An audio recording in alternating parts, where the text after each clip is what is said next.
को कभी नहीं बुलाया। लेकिन यह काम करते करते अब उस चावल कूटने वाले व्यक्ति के मन में कोई भी विचार नहीं रह गए थे।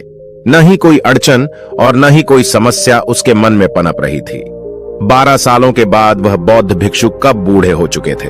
उन्हें लग चुका था कि अब उनका अंतिम समय आ चुका है और उन्हें अपना एक उत्तराधिकारी चुनना होगा।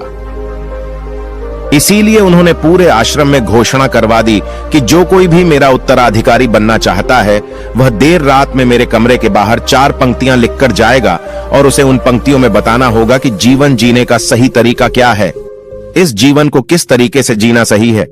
इस जीवन का सत्य लिखना होगा। लेकिन एक बात याद रखना, उसे खुद के अनुभव के द्वारा लिखना होगा। किताब में कही हुई बातों को नहीं लिखना होगा या कहीं से नकल मारकर नहीं लिखना है।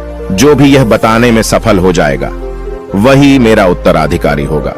आश्रम में जितने भी लोग रह रहे थे वह सब उस बौद्ध भिक्षु को बहुत मानते थे। कोई भी उन्हें धोखा नहीं देना चाहता था। सभी भिक्षुओं के मन में यह चाहत थी कि वह उनका उत्तराधिकारी बने, लेकिन कोई भी यह काम करना नहीं चाहता था।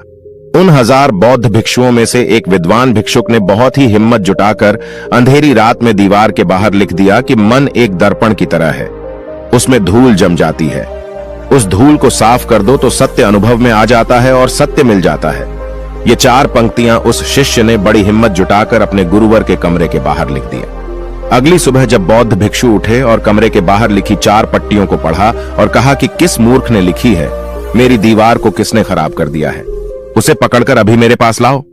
जब आश्रम में सभी लोगों ने पता किया तो पता लगा कि वह विद्वान शिष्य उन पंक्तियों को लिखने के बाद रात्रि में ही उस आश्रम को छोड़ दिया था, क्योंकि यह विचार उसके अपने नहीं थे और विद्वान शिष्य ने जाते जाते अपने कुछ मित्रों से कह दिया था, सुबह अगर गुरुवर को मेरी कुछ 4 पंक्तियां पसंद आई तो वह लोग मुझे बता देंगे, और अगर इन 4 पंक्तियों को पढ़ने के बाद गुरुवर गुस्सा हो जाएं तो तुम सब मेरा पता उन्हें कभी भी मत बताना।